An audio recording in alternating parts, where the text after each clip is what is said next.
وأضاء للدنيا طريقا مشرقا وهدى من الرحمن يهدينا به للصالحات وللمكارم والتقى.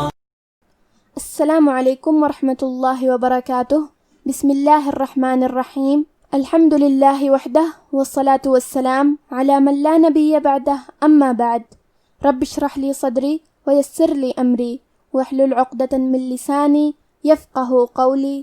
شروع کرتی ہوں اللہ کے نام سے جو بڑا مہربان نہایت رحم کرنے والا ہے. انشاءاللہ آج کے درس نمبر 263 میں سورة الطلاق آیت نمبر 1 کی تلاوت تجوید اور ترجمہ کے ساتھ سماعت فرمائیں گے. تو شروع کرتے ہیں. اعوذ باللہ من الشیطان الرجیم. بسم اللہ الرحمن الرحیم.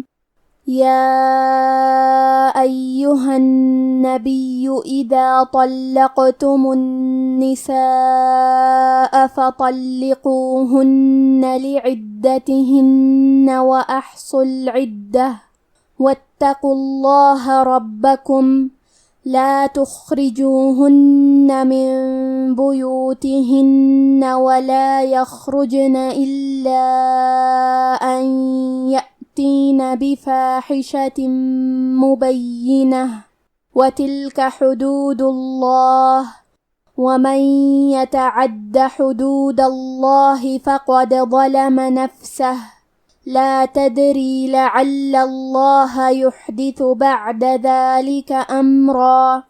کلمت یا ایہا النبی میں مد جائز منفصل ہے. مد جائز منفصل کا معنی ہے کہ حرف المد پہلے کلمہ کے آخری میں ہو اور اس کی وجہ جو کہ حمزہ ہے وہ دوسرے کلمہ کے شروعات میں آئے. اس مد میں ہم اپنی آواز 2 سے 4 مد کے برابر لمبی کریں گے. کلمت ایہا میں یا پہ تشدید ہے تو ہمیں 2 حرف کے برابر یا کو پڑھنا ہے کیونکہ تشدید کی اصلیت 2 حرف ہے. جیسا کہ یہاں حرف الیا ہے تو یہ 2 یا ہے، یا ساکن اور یا متحرک. کلمت النبیوں میں حرف النون کی تشدید کو ظاہر کریں گے. آخری میں یا پہ تشدید ہے تو ہمیں 2 حرف کے برابر یا کو پڑھنا ہے اور کیونکہ تشدید پیش کا ہے تو ہم پیش کو ظاہر کریں گے. کلمت اذا میں حرف الدال کی ادائیگی زبان کے سر اور اوپر والے دانتوں کے اندرونی کناروں سے ہے. کلمت طلقتم میں حرف الطو حروف التفخیم میں سے ہے تو ہمیں طو کو بھاری آواز میں پڑھنا ہے. لام پہ تشدید ہے تو ہم 2 حرف کے برابر لام کو پڑھیں گے. قاف کی ادائیگی زبان کے جڑ اور تالوں کے نرم حصے سے ہے. قاف حروف التفخیم میں سے ہے تو ہم یہ حرف کو موٹی آواز میں پڑھیں گے کیونکہ اس پہ جزم ہے، لہذا یہاں قاف کا حکم ہے قلقلہ. قلقلہ کا معنی ہے حرف ساکن کو ہلانا، تو ہم یہ حرف کو ہلاتے ہوئے یہ کلمہ کو پڑھیں گے.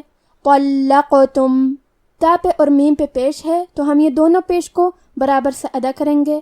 کلمت النساء میں حرف نون پہ تشدید ہے تو ہمیں 2 حرف کے برابر نون کو پڑھنا ہے. الف پہ مد کا علامہ ہے. یہ مد واجب متصل ہے. مد واجب متصل کا معنی ہے کہ حرف المد اور اس کی وجہ جو کہ حمزہ ہے دونوں ایک ہی کلمہ میں ہوں. اس مد میں ہم اپنی آواز 4 مد کے برابر لمبی کریں گے. کلمت فطلقوهن میں حرف الطو کو تفخیم سے پڑھیں گے. لام پہ تشدید ہے تو ہمیں 2 حرف کے برابر لام کو پڑھنا ہے. حرف القاف کو موٹی آواز میں پڑھیں گے. آخری میں نون پہ تشدید ہے تو ہم نون کو 2 حرف کے برابر اور غنہ کے ساتھ یہ حرف کو پڑھیں گے. فطلقوهن. کلمت لعدتهن میں لام اور عین کے نیچے زیر ہے تو ہمیں یہ دونوں زیر کو ظاہر کرنا ہے. عین کے ادائیگی حلق کے درمیان والے حصے سے ہے. حرف دال پہ تشدید ہے تو ہم تشدید کو ظاہر کریں گے. تا اور ہا کے نیچے زیر ہے تو ہم یہ دونوں زیر کو ظاہر کریں گے اور اسے برابر سے ادا کریں گے.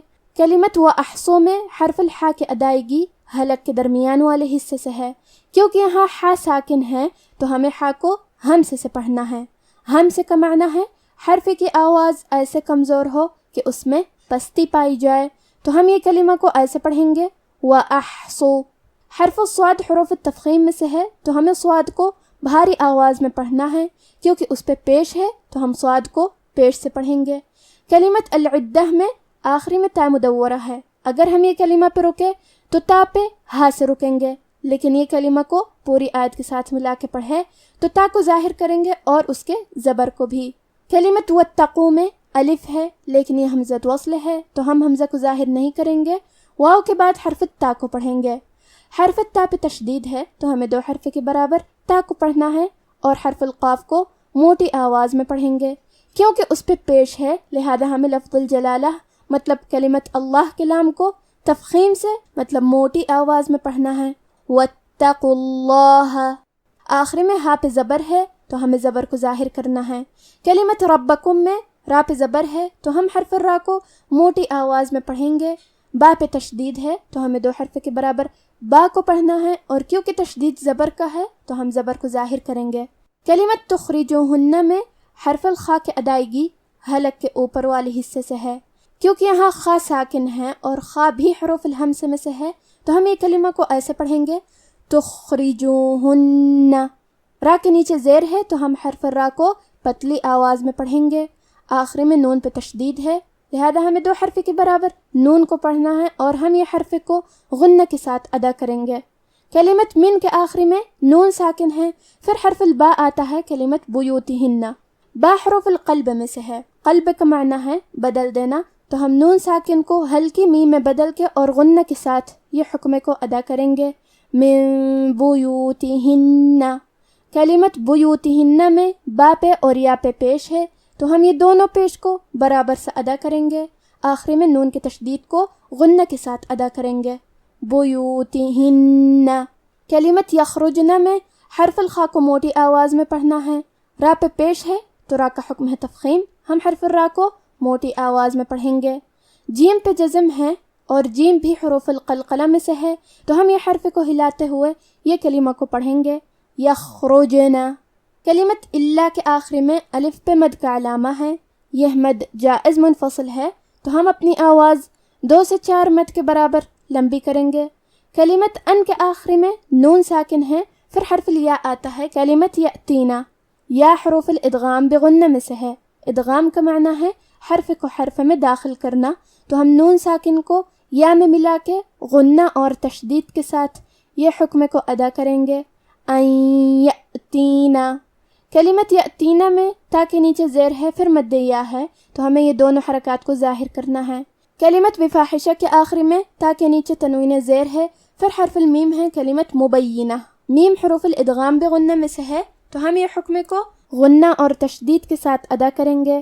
بفاحشۃ مبینہ، کلمت مبینہ میں یا پہ تشدید ہے تو ہم 2 حرف کے برابر یا کو پڑھیں گے، اور کیونکہ تشدید زیر کا ہے تو ہمیں زیر کو ظاہر کرنا ہے۔ آخری میں تا کے نیچے تنوین زیر ہے، اگر ہم یہ کلمہ پہ رکیں گے تو تا پہ ہا سے رکیں گے، لیکن یہ کلمہ کو پوری آیت کے ساتھ ملا کے پڑھے تو حرف الواو کلمت وتلک حروف الادغام بغنہ میں سے ہے تو ہم یہ حکم کو غنہ اور تشدید کے ساتھ ادا کریں گے۔ مبینۃ وتلک، کلمت تلکا میں لام ساکن ہے تو ہمیں حرف اللام کو ظاہر کرنا ہے۔ کلمت حدود میں آخری میں دال پہ پیش ہے تو ہم پیش کو ظاہر کریں گے اور لفظ الجلالہ مطلب کلمت اللہ کلام کو موٹی آواز میں پڑھیں گے۔ حدود اللہ، کلمت ومن کے آخری میں نون ساکن ہے پھر حرف لیا ہے کلمت یتعدی، یا حروف الادغام بغنہ میں سے ہے تو ہم یہ حکم کو غنہ اور تشدید کے ساتھ ادا کریں گے۔ ومن یتعدی، آخری میں حرف دال پہ تشدید ہے تو ہمیں 2 حرف کے برابر دال کو پڑھنا ہے، اور اس پہ زبر ہے تو ہم دال کو صرف زبر سے پڑھیں گے۔ کلمت فقد میں حرف دال پہ جزم ہے، یہاں دال کا حکم ہے قلقلہ تو ہم یہ حرف کو ہلاتے ہوئے یہ کلمہ کو پڑھیں گے فقد۔ کلمت ظلمہ میں حرف الضو کی ادائیگی زبان کے سر اور اوپر والے دانتوں کے اندرونی کناروں سے ہے، وہ حروف تفخیم میں سے ہے تو ہم یہ حرف کو موٹی آواز میں پڑھیں گے، کیونکہ ضو پہ لام پہ اور میم پہ تینوں پہ زبر ہے تو ہم یہ تینوں زبر کو برابر سے ادا کریں گے۔ کلمت نفسہ میں فا ساکن ہے کیونکہ فا بھی حروف الہمس میں سے ہے تو ہم یہ کلمہ کو ایسے پڑھیں گے نفسہ۔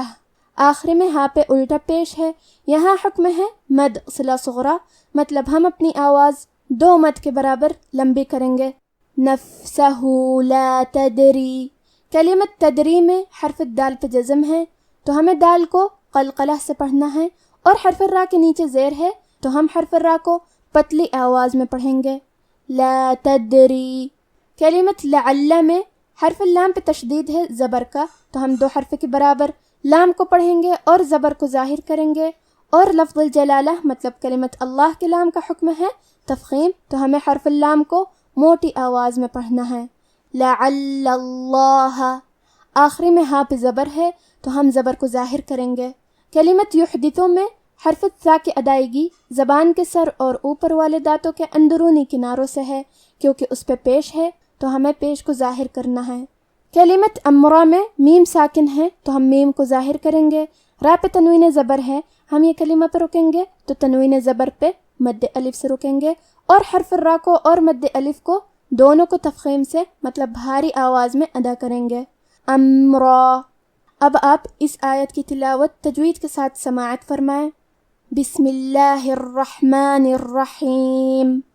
یا ایہا النبی اذا طلقتم النساء فطلقوہن لعدتہن واحصوا العدہ واتقوا اللہ ربکم لا تخرجوهن من بيوتهن ولا يخرجن إلا أن يأتين بفاحشة مبينة وتلك حدود الله ومن يتعد حدود الله فقد ظلم نفسه لا تدري لعل الله يحدث بعد ذلك أمرا.